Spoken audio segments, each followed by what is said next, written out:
ఇక మగధీర ఉంది, మీరు చూడండి, ఫస్ట్ హుక్అప్ సీన్ ఉంది పూర్వ జన్మది. ఇద్దరు కలుసుకోవాలనుకుంటారు, చేయి పట్టుకోవాలనుకుంటారు, ఇద్దరు చావు గురవుతారు, లోయలో పడిపోతారు. ఎంత హృదయంగా ఉంటుంది, ఎంత హార్ట్ టచింగ్గా ఉంటుంది. అది ఎవరో లేట్గా వెళ్ళి ఆ సీన్ చూడాల. వీళ్ళు మోటార్ మీద జంప్ చేశాడు, బంగారు కోడిపేట పాట పాడారు. అక్కడ సినిమా చూడండి, మీకు ఏమైనా అర్థమవుతుందా? అర్థవంతంగా ఉంటుందా? సో దాని లెంగ్త్ పరిమాణం ఎంత అని కాదు, అది హుక్అప్ సీన్. అది నీ మనసును హత్తుకోవాలి, అది నీ మనసును ఆకట్టుకోగలగాలి. ఆ చిన్నది మిస్ అవ్వకూడదు ఎవరు అంటారు. ముందు అక్కడి నుంచి ఆలోచించండి. సోల్ అది, అది కోర్. అది ఆలోచించండి. పై మెరుగులు మీరు ఏమీ చేయక్కర్లా. ఇక్కడ ఫైట్, అక్కడ ఫైట్ అంటే ఫైట్ మాస్టర్ వచ్చి చేస్తాడు, పేరు మీకు వస్తుంది. డ్యాన్స్ అని కంపోజ్ చేసి డ్యాన్స్ పెట్టించండి, డ్యాన్స్ మాస్టర్ వచ్చి చేసుకుంటాడు, ఆర్టిస్ట్ ఎగురుతారు, మీరు సరదాగా ఉన్నాడు బాగుంటుంది అంతే, అది మీకు పేరు వచ్చేస్తుంది. వివేక్ సాగర్ ఇందాక మేము అందరం వీళ్ళిద్దరూ ఒక టాపిక్ తీశారు. స్వయం కృషి తర్వాత పసివాడి ప్రాణం తర్వాత స్వయం కృషి, గరణముగుడు తర్వాత ఆత్మబాంధవుడు. ఇలా ఇటువంటి కథలు సెలెక్ట్ చేసుకునేటప్పుడు, ఇప్పుడు దాని తర్వాత అప్పుడు అంత మెగా హిట్ తర్వాత ఇటువంటి కథ తీసుకునేటప్పుడు మీ మనసులో మీరు తీసుకునే నిర్ణయం దేని మీద ఆధారపడి ఉంటుంది? ఫస్ట్ ఆఫ్ ఆల్, నేను డైరెక్టర్ నమ్మే ఆర్టిస్ట్ని. ఆ డైరెక్టర్ ఖచ్చితంగా నాకు మంచి కథ, నన్ను మంచి ఛాన్సెస్ ఇస్తాడు, మంచి కథలో నేను ఇమిడిపోయేలాగా. ఆ డైరెక్టర్ని నమ్మి నేను వెళ్ళాను. అలాగే విశ్వనాథ్ గారితో శుభలాగ చేస్తున్నప్పుడు, అప్పుడు నేను యమకింకరుడు అని ఒక యాక్షన్ సినిమా చేశాను. బట్ వైవిధ్యంగా ఉండేలాగా ఆయన దగ్గర చేస్తే ఓ కొత్త చిరంజీవిగా నేను కనపడతాను కదా అని ఆశతో వెళ్ళాను. వాళ్ళందరూ బాగా సీజన్ డైరెక్టర్స్, వాళ్ళకి తెలుసు making of a film. So వాళ్ళు అందరూనే నిష్ణాతులు వాళ్ళు. సో వాళ్ళ మీద నమ్మి వెళ్ళిపోయాను. బాలచంద్ర ఇది కథ కాదు, అది ఒక యాంటీ హీరో క్యారెక్టర్ అది. సో అది ఆయన అంత అత్యద్భుతం తీశారు. అలాగే భారతీరాజ ఆరాధన, అది నమ్మి వెళ్ళాను, వాళ్ళు చేశారు, అందులో అన్నీ బాగున్నాయి. ఎక్కడ ఒక చిన్న నా మీద యాక్సెప్ట్స్ రాలేదేమో, అది పోయింది, తమిళ్ పెద్ద హిట్ అయింది అది. సో అట్లాగా ఖైదీ లాంటి సినిమా చేస్తున్నప్పుడు బాపు గారితో మంత్రి గారి వ్యంకుడు చేశాను. రెండు కలిపి ఒక high octane action cinemas, heavy sentiment. ఒకటి సరదాగా చిలిపుగా ఉండి వాళ్ళ తల్లికి వచ్చిన అవమానానికి బదులు తీర్చుకునేలాగా చిన్న రెవెంజ్. రెండు 1 వీక్లో రిలీజ్ అని రెండు యాక్సెప్టెన్స్ ఇస్తుంది. ఇది సూపర్ డూపర్ హిట్, ఇది హిట్. సో అలాగా ఆ టైంలో నేను కేవలం ఆయా డైరెక్టర్లు నమ్ముకుని వెళ్ళాను.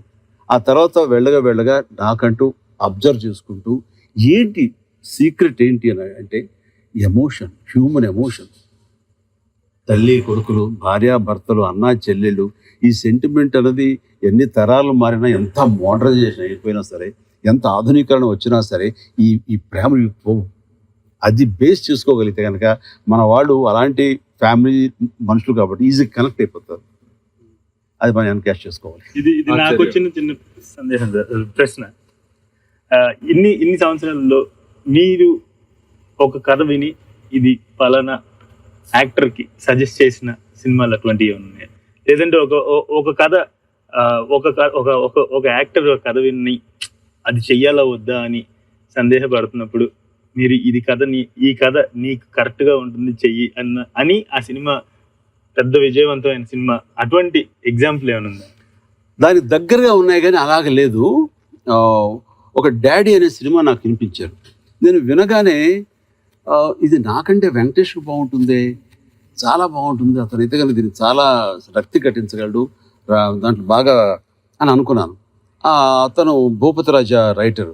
లేదు సార్, ఎవరికి ఇది మామూలుగా ఉంటుంది సార్, మీకైతే కనుక ఇది చాలా వెరైటీగా ఉంటుంది, ఓ ఫ్యామిలీ మ్యాన్గా అది అని అంటే, నేను పోయి జైల్లో కూర్చోవటం అది ఇది ఏదోలా ఉంటుంది అవునంటారని. అందరూ బాగుంటుంది, క్యూట్గా ఉంటుంది, బాగుంటుంది, చిన్నపిల్లలతోటి మీకు అని సరే కన్విన్స్ అయ్యారు. ఇటు బలవంతం కన్విన్స్ అయ్యాను.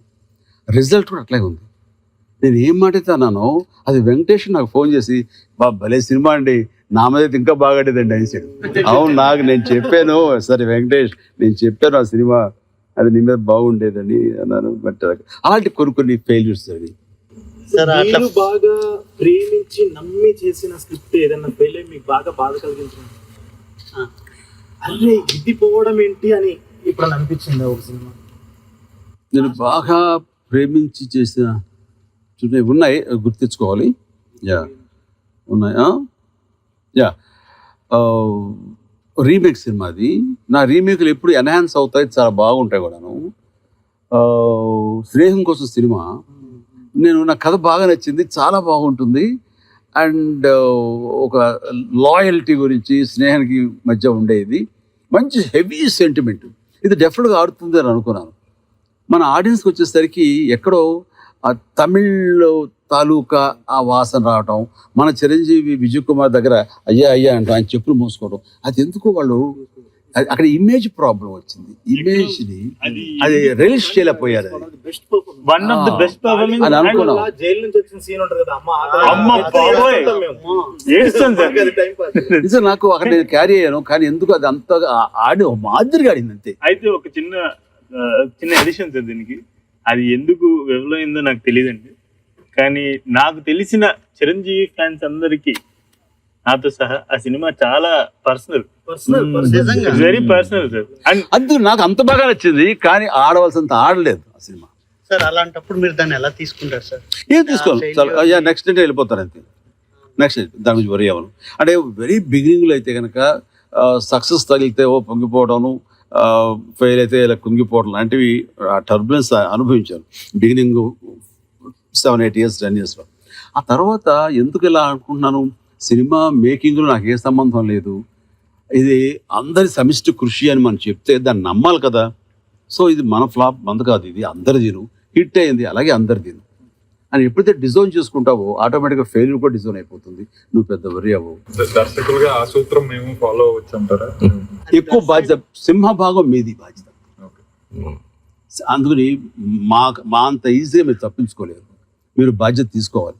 అందుకే మేము అందరినీ కెప్టెన్ ఆఫ్ ద షిప్ అనేది. సార్ నాకు ఒక క్వశ్చన్ సార్. ఇంతవరకు మేము ఇక్కడ ఏంటంటే ఎక్స్పెరిమెంటల్ ఫిల్మ్స్ చేసాం, ఇప్పుడు మెయిన్ స్ట్రీమ్ ఫిల్మ్స్ కూడా చేస్తున్నాం. కథ మీరు అన్నట్లు ఏంటంటే కథలో హీరో ఉండాలా, లేకపోతే హీరో కథను డ్రైవ్ చేస్తూ కథే హీరో దగ్గర రావాలా? ఎలాంటి cinema is more commercial, more ఎక్కువ మందికి రీచ్ అవుతుందని మీరు అనుకుంటున్నారు సార్? ఎప్పుడు నేను నమ్మేది బలంగా కథే హీరో. ఆ కథలో మెయిన్ పాత్రని హీరో అనొచ్చు, యాంటగనిస్ట్ క్యారెక్టర్ని మనం విలన్ అంటాము, నాయకుడు ప్రతినాయకుడు ఇలాగన్నీ ఉంటాయి. బట్ కథ అని ఇందాక నేను కోర్, సోల్, హార్ట్, అది కథ అండి. అది ఉండాలి. అది ఉన్న క్షణాన ఇంకా ఏ హీరో యాక్ట్ చేసినా సరే, అది హీరో వలన కథ అంటే కనుక ఆ హీరో మారితే కథ ఆడకూడదు. కానీ ఇక్కడ ఆ కోర్ మారితే సినిమా ఆడదు. ఏ హీరోస్నే పెట్టండి, అప్పుడు ఏది ఇంపార్టెన్స్ అంటే కోర్ సెంటిమెంట్, అది ఇంపార్టెంట్. దేన్ని తీసేస్తే సినిమాకి అస్తిత్వం ఉండదో, హీరోని తీశారనుకోండి ఇంకోటి వస్తాడు, ఇది తీసేసేయండి ఇంకోటి వస్తుంది, సబ్స్టిట్యూట్ చేయలేదు. అందుకని కథే కథలోకి హీరోలు రావాలి. మీ సినిమాల్లోనే మీరు చేసిన సీన్లోనే ఒక పర్టికులర్ కైండ్ ఆఫ్ కామెడీ ఉంటుంది.